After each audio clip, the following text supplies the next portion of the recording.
All right, what is up, ladies and gentlemen? We got a few things we're going to be going over today. We're going to be talking about the E30, what's to come with that. We got a few things that are planned that are pretty exciting.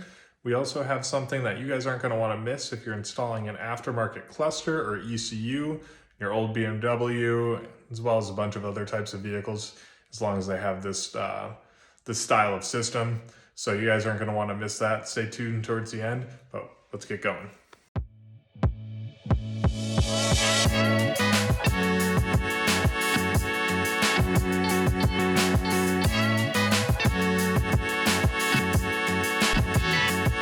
Stuff on the M3, just kind of bagged it up, valve cover, some fuel stuff, a bunch of miscellaneous stuff, all the bolts.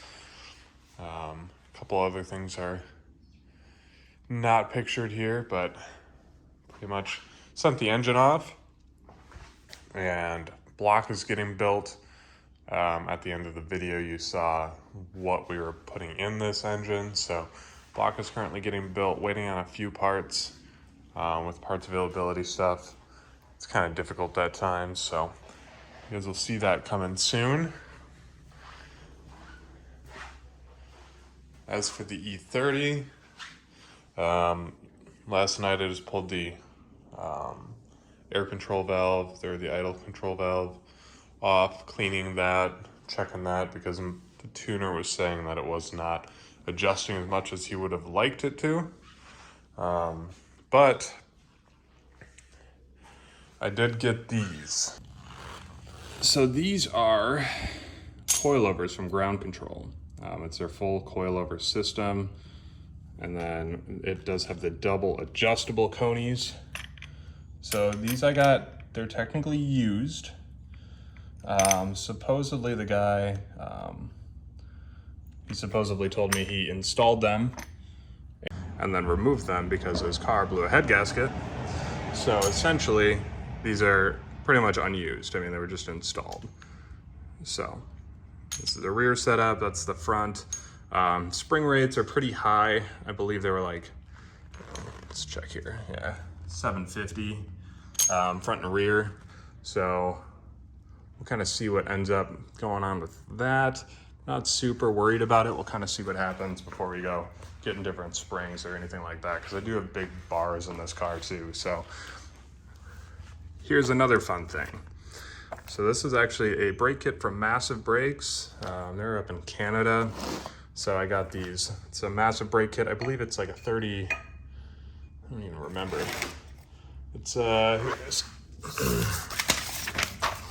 This is their 332 by 32 millimeter brake kit. So I got these rotors. They're just slotted rotors, and I got those off of Summit Racing. Some HP Plus Hawk pads. So I've ran those on my car stock. They bite really well, but they're also not a full track pad. It's kind of a street and track pad. The problem with track pad only is you're never gonna get the brakes up to a high enough temperature on the street, unless you're racing on the street, I guess. But for me, these are gonna be a good compound. I can possibly just get another set to swap over, because it's so easy with these calipers too. So here's the caliper. Some Wilwood, I believe these are 4-piston brakes. So Wilwood, wouldn't recommend these if you live in a really wet area. It's kind of the verdict I got. Down here in Phoenix, it's pretty dry, so. And even then, the car is not gonna get driven in the rain unless it absolutely has to, if I don't realize it's gonna rain, I guess. So wouldn't recommend Wilwoods if you're in any sort of high moisture area, because they do not have boots on the pistons. Comes with an adapter piece. They give you a small spacer to put behind the rotor.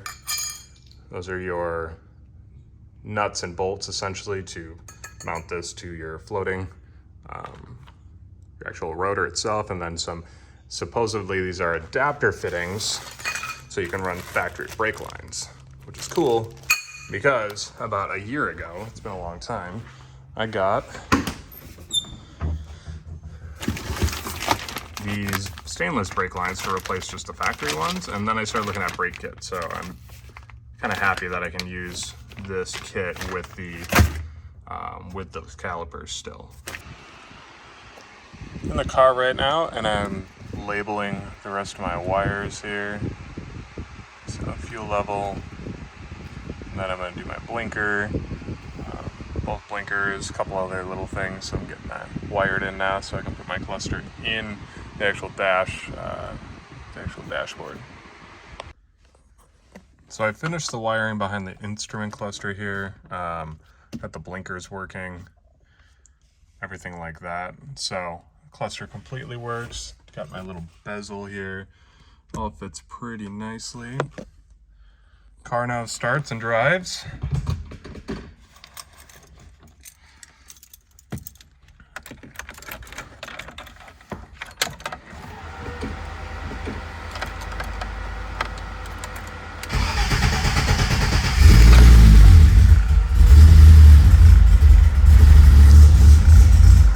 Still a little bit rough on the startup tune here. Once it warms up a little bit, it smooths out a lot, so it's actually running pretty good right now. See pretty high oil pressure numbers over there. I'm assuming it's due to the heavier weight oil that's in it. One thing I'm having an issue with, and I think it's because of my ignition switch might be failing, but intermittently the car does not turn off. So right now I have my fuel pump access because I have to turn it off occasionally with the fuel pump. So you'll see if I turn it off here. Oh, all right, well it worked that time. But a lot of times it does not work. So I left that accessed, and I do have a new ignition switch as well. So I've been having to keep a trickle charger on this. I'm wondering if it's from that ignition switch issue, draining the battery or something. Access my ignition switch.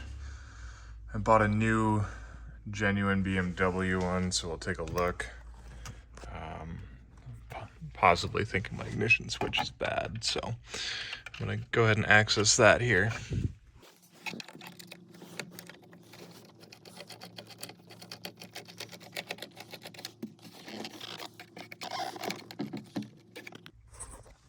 We're gonna have to remove this trim panel as well as the underneath kick panel down here. Can't really see it, but got this lower cowl off. This one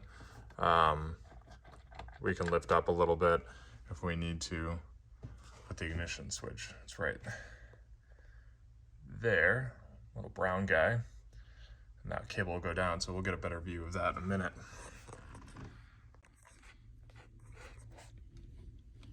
I took out this other kick panel that was right here as well.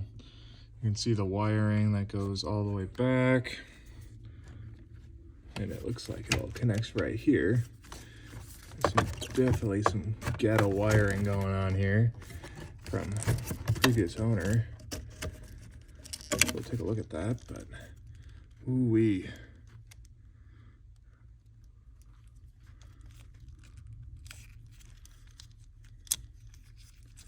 Well, you know what's nice about this though, is I don't need to fix any of this because the new one has all new wiring. So that's good.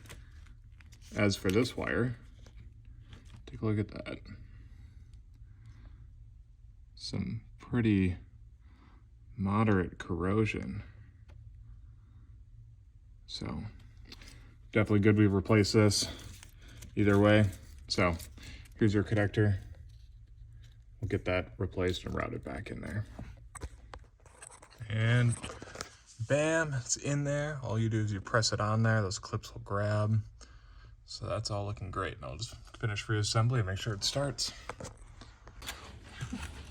I have this light bulb wired in to be this is essentially the exciter wire for the E30 alternator. So that's a bulb that's normally in there, but when I was turning the key off, essentially what I figured out was, well, here's what I did to figure this out. I turned the car off and it was still idling. Voltage was dropping. I removed this bulb and the car turns off. So this bulb being wired in was causing my issue. So what I'm assuming is going on is this wire is getting backfed voltage from the alternator. So that's why when I unplugged it, it stopped that connection. So I bought this off Amazon. It was really cheap. This is supposedly essentially it's like a diode, which is like, works as like an electrical one-way check valve.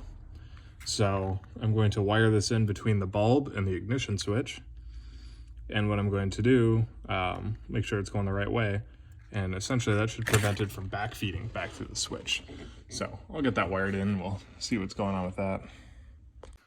So follow up to the end of that video, that did work. Car no longer stays running when you turn the key off. So if you guys are having a similar problem with, you know, some of these newer clusters, make sure that you have a diode wired in line with that circuit so you don't have any backfeeding keeping the car running. So thanks for sticking around. Please hit that like button, subscribe, whatever you guys want to do. We're going to get more videos out with the F80 coming up here pretty soon. I have a bunch of footage for that, as well as more footage for the E30.